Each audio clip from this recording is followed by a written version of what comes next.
2024년 새해를 맞이하면서요, 하나님 앞에 무엇을 기도하며 어떠한 시작을 열으셨을까요?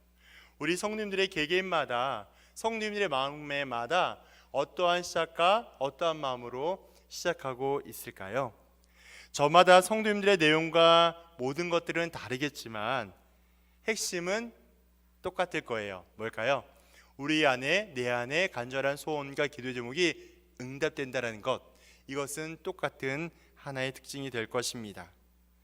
그래서 하나님께서 모든 것을 운행하시고 주관하심을 확실히 믿고 우리의 간절한 기도의 제목과 소원함이 이루어지기를 예수님의 이름으로 축원드립니다.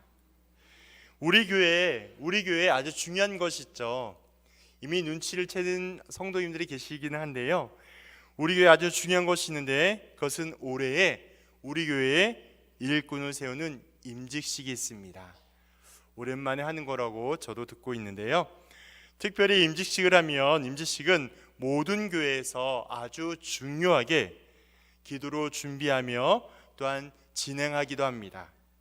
그 이유는 성도님들이 너무나 잘 알고 계시는 것처럼 임직식을 준비하는 과정 가운데 사람의 생각과 경험으로 판단하여 일을 하다 보면 하나님께서 원하는 방법과 일이 아니라요, 사람이 만족해하는, 하나님이 기뻐하지 않는 그러한 임직의 결과를 낳을 수도 있기 때문에 그렇습니다. 그래서 사람을 세우는 것, 교회가 직분자를 세우는 것은 너무나 중요하고 중요한 일이라고 소개할 수 있겠습니다. 그것은 직분자를 통하여 온 교회가 하나로 연합이 되고 건강하며 아름답고 견고하게 세워져가는 밑거름이 되고 있기 때문에 그렇습니다. 그래서 오늘은 본문의 중심으로 짧고 간단하게 하나님 앞에 사람이 어떠한 인정을 받는 일꾼이 되는지를 함께 나누고자 합니다. 첫 번째는 진리의 말씀을 옳게 분별해야 합니다. 진리의 말씀을 옳게 분별해야 합니다. 가장 먼저 되어야 할 것, 하나님 앞에 인정받는 자로 가장 먼저 되어야 할 것은 무엇이냐면, 다른 것보다도 하나님의 말씀을 옳게 분별할 줄 알아야 합니다. 이 한 가지 전제에 우리 성도님들 동의하십니까? 네, 감사합니다. 이런 반응 감사합니다. 동의하신 줄 믿고 하나님 앞에 옳게 말씀을 분별할 줄 알아야 돼요. 신앙생활에서 가장 절대적인 기준과 가치는 오직 성경입니다. 오직 말씀뿐입니다. 그래서 성경을 많은 학자나 설교자들이 진리라고 이야기합니다. 진리는 무엇일까요? 진리는 변하지 않는 것입니다. 변하지 않는 영원한 것을 의미합니다. 여러 가지로 믿는 대상과 내용이 만약 시시각각 변하게 된다면 그것은 더 이상 진리라고 말을 할 수 없는 것처럼 진리는 영원한 것, 변하지 않는 것을 의미합니다. 그래서 우리가 믿고 따르고 있는 진리의 말씀인 성경만이 절대적인 기준이며 우리의 가장 분명한 길을 제시하고 있기 때문에 그렇습니다. 그러므로 우리는 이 진리의 말씀을 가까이 또 옳게 분별할 수 있는 능력과 또한 노력들이 필요하다는 것이죠. 그래서 하나님 앞에 인정받는 일꾼이 되려면 성경을 많이 하는 것보다 성경을 정확히 알아야 하고요, 성경을 가까이 해야 합니다. 제가 처음에 직분자라고 설명을 드렸지만 사실상 예수를 믿는 모든 자들을 해당하여 성경을 가까이 해야 되며 성경을 정확히 알아야 한다는 것이죠. 그것만이 말씀이 육신인데요, 우리 가운데 거하시는 하나님을 경험하고 말씀대로 순종하며 말씀의 힘과 능력을 경험하는 우리 모두가 되기 때문에 그렇습니다. 결국 무슨 말일까요? 성경을 가까이 한다는 것은, 성경을 가까이 하게 된다는 것은 성경을 지식으로 끝나는 것이 아니라는 거예요. 성경을 내가 그냥 지식적인 알므로 끝나는 것이 아니라요, 내가 알고 있는 이 성경적인 지식이 내 삶에 고스란히 드러난다는 것, 내가 하나님을 아는 것만큼, 예수님을 아는 것만큼 내 삶의 자리에서 그 아는 것이 나타내야 한다는 것을 설명하는 것입니다. 아는 것만큼 삶으로 증명되는 진정한 말씀의 사람이 될 수 있어야 한다는 것이죠. 가능한 성경을 가까이 하며 성경을 가까이 하고자 하는 의지를 가져서 매일매일마다 읽어가는 거룩과 경건의 훈련이 우리 안에 완전히 정착되기를 예수 그리스도 이름으로 축복합니다. 두 번째는 어떠한 인정받는 자가 되어야 하냐면, 두 번째는 부끄러울 것이 없어야 합니다. 첫 번째 말씀을 옳게 분별한다면 두 번째는 부끄러울 것이 없어야 해요. 모든 성도에게 있어서, 모든 사람들에게 있어서요, 가장 중요한 것을 꼽으라면 세상이든 교회이든 내가 어떤 위치에 있느냐, 또는 내가 어떠한 자리에까지 오르냐가 중요한 것이 아니라는 거예요. 역설적으로 표현했지만요, 우리 모두에게, 모든 성도에게 가장 중요한 건 내가 어떤 위치, 내가 어디쯤 올라 있느냐, 이게 중요한 게 아니라는 것입니다. 다시 표현하면 우리의 신앙생활에서 우리가 갖고 있는 모든 것들을 통틀어서 우리의 명예, 우리의 욕심, 우리의 인정이 중요한 것이 아니라는 것입니다. 간혹 직분을 받다가 보면, 간혹 직분을 받고 나면 시간이 지났을 때 직분에 대하여 지식과 머리로는 충분히 알고 있습니다. 그런데요, 알고 있는데 그러한 직분에 대한 의미와 내용, 즉 실천과 행함으로 동의하지 않는 모습, 우리 주변에 어렵지 않게 발견된다라는 거예요. 직분 받은 지 얼마 안 되었을 때는 어땠을까요? 직분 받은 지 얼마 안 되었을 때는요, 모두 다 그렇게 이야기합니다. 은혜입니다. 정말 은혜입니다. 그래서 나같이 부족하고 연약한 자도 이렇게 받을 수가 있겠습니까? 라고 자주 표현하기도 합니다. 그래서 온갖 표현과 소개로 자기 자신을 낮추며 이 세상에 가장 못나고 부족한 사람이 자신이라고 이야기하죠. 그래서 어떠한 봉사나 수고를 제안하여도 적극적인 모습과 자세로 보이며 열심히 섬기는 것을 어렵지 않게 발견하게 되는 것이죠. 그런데 어떨까요? 시간이 좀 더 흐르면 흐를수록, 세월이 흐르면 흐를수록 그런 모습과 자세가 유지가 되는 것이 아니라요, 어쩌면 좀 더 좋은 쪽으로 발전하는 것이 아니라 내가 언제 그랬냐는지, 어느 섬김의 모습이 달라지고 태도가 변화가 되면서 온갖 이유를 야유하며 봉사의 자리를 피하는 자기를 발견하게 됩니다. 원고를 작성하면서 5년 전에 목사 안수 받을 때 제 모습이 상상이 되었어요. 막 이렇게 바들바들 떨면서 목사님, 선배 목사님들에게 가운 입혀주고 기도해주고 그러는데 얼마나 울었는지 모르겠어요. 그거는 뭘로 설명할 수 없는 하나님의 은혜인데요, 그렇게 하나님 앞에 결단하고 다짐했던 그 시간들이 벌써 저의 죄악된 마음과 교만한 습성과 행동으로 인하여 이제는 누구도 남부럽지 않는 죄인된 죄인의 모습, 교만된 모습을 쉽게 찾아보게 되었다는 것입니다. 이러한 모습이 우리 가운데도 어렵지 않게 발견될 수 있다는 거예요. 그러나 오늘의 말씀은 무엇을 교훈하냐? 오늘은 그런 말씀, 오늘의 말씀 무엇을 교훈하냐면 나의 수고와 섬김의 내용, 기준이 어디에 두고 있냐인 것이죠. 다시 말해서 성실하고 신실하게 주어진 자리에서 최선을 다하여 하나님의 영광을 위한 섬김을 하고 있는지를 교훈하고 있다는 것입니다. 그렇다면 사랑하는 성도님들, 나의 섬김, 우리의 섬김은 어떠해야 할까요? 성경을 어디를 펴보더라도요, 믿는 모든 자, 성도, 교회는요, 공동체와 세상을 향하여 어떻게 섬기며 실천해야 하는지를 가장 정확하게 설명하고 있습니다. 어디에 나와 있을까요? 요한복음 13장 34에서 35절에 그러한 말씀이 등장합니다. 제가 읽어보겠습니다. 새 계명을 너희에게 주노니 서로 사랑하라. 내가 너희를 사랑한 것 같이 너희도 서로 사랑하라. 35절, 너희가 서로 사랑하면 이로써 모든 사람이 너희가 네 제자인 줄 알리라. 아멘. 나와 있는 말씀처럼 예수님께서 하신 말씀인데요, 예수님께서 직접 몸소 본이 되어 주셨던 것처럼 우리의 섬김과 수고는요, 예수님의 십자가와 헌신과 사랑을 따라한다고 말씀을 통해 우리에게 정확히 계시하고 있다는 거예요.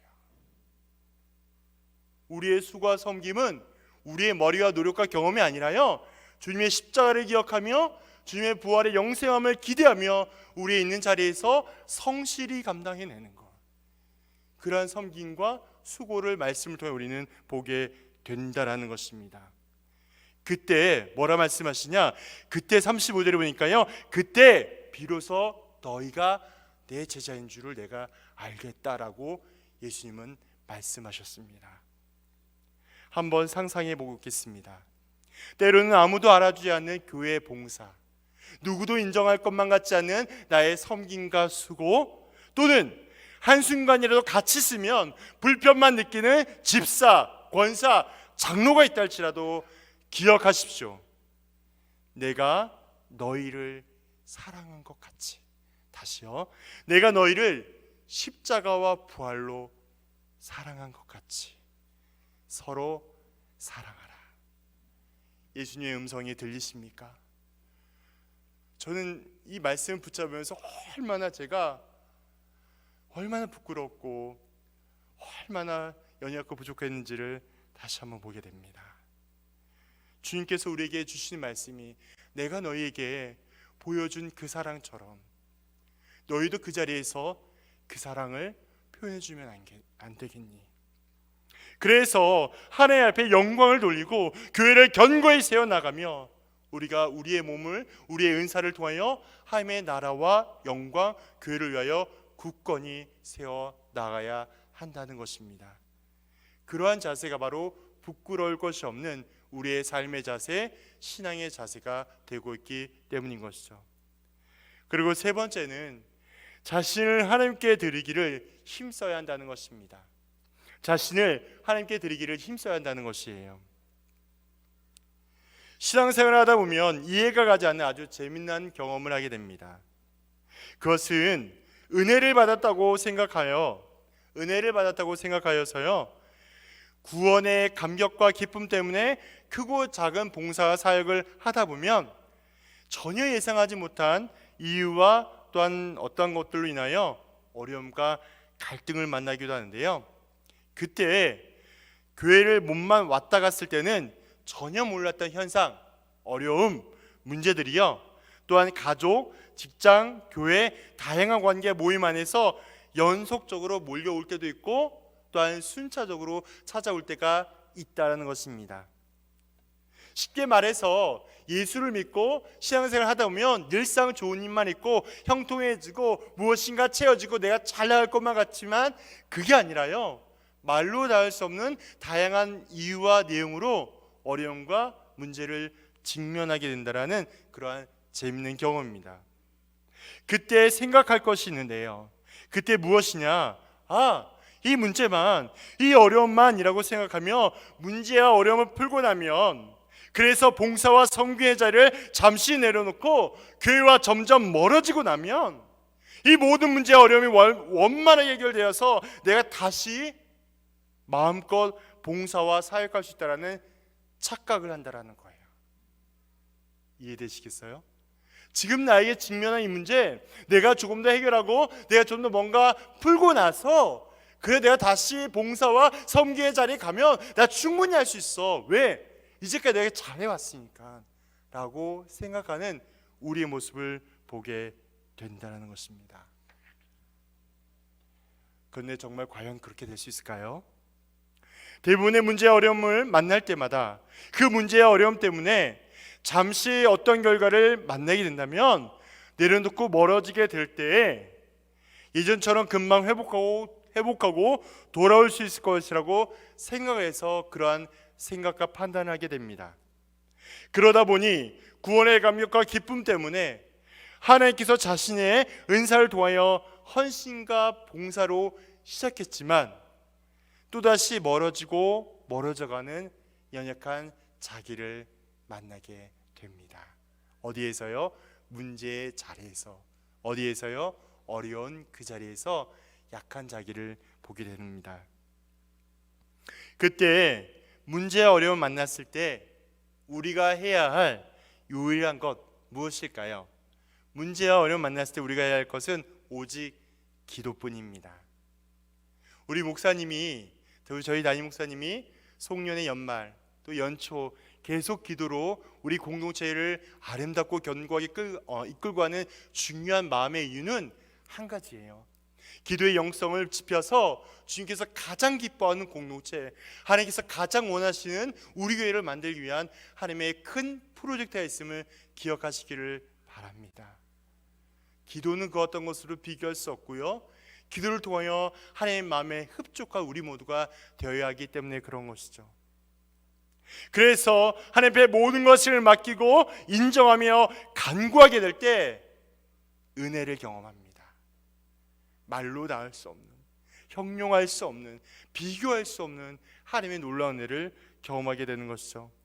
그리고 위대하고 강하신 하나님을 인정하게 됩니다. 제가 종종 우리 청년들에게 얘기하는데요, 너희들이 이렇게 앞에 가로막혀 있는 절벽을 만난다 할지라도 아무 걱정하지 마라. 왜냐? 그 절벽 가운데도 일하실 하나님을 기대하고 하나님께 인정하고 맡기며 기도할 때 그 길을 하나님께서 내시기 때문이야. 우리 모두도 그러합니다. 어려움과 문제를 만날 때마다 거기에서 낙심하며 울며 좌절하는 것이 아니라 그 자리에서 하나님을 온전히 만나고 이 연약함을 통하여 강하게 만드시는 하나님을 만날 수 있기 때문에 그렇습니다. 그래서 내 삶의 주인은 오직 하나님이심을 고백하게 한다는 것이죠. 또 다른 크고 작은 유혹과 문제를 만나더라도 우리 모두는 기도를 통하여 두려워하지 않고 오히려 담대해질 수 있습니다. 그래서 간절한 기도는요, 우리의 유일한 힘이며 능력이 됩니다. 가장 절박한 순간에도 그 자리에서 무릎을 꿇고 기도할 때 하나님의 은혜를 경험했던 것처럼 매 순간마다 임재하시고 운행하시며 완성하시는 하나님의 은혜가 있음을 기억해야 합니다.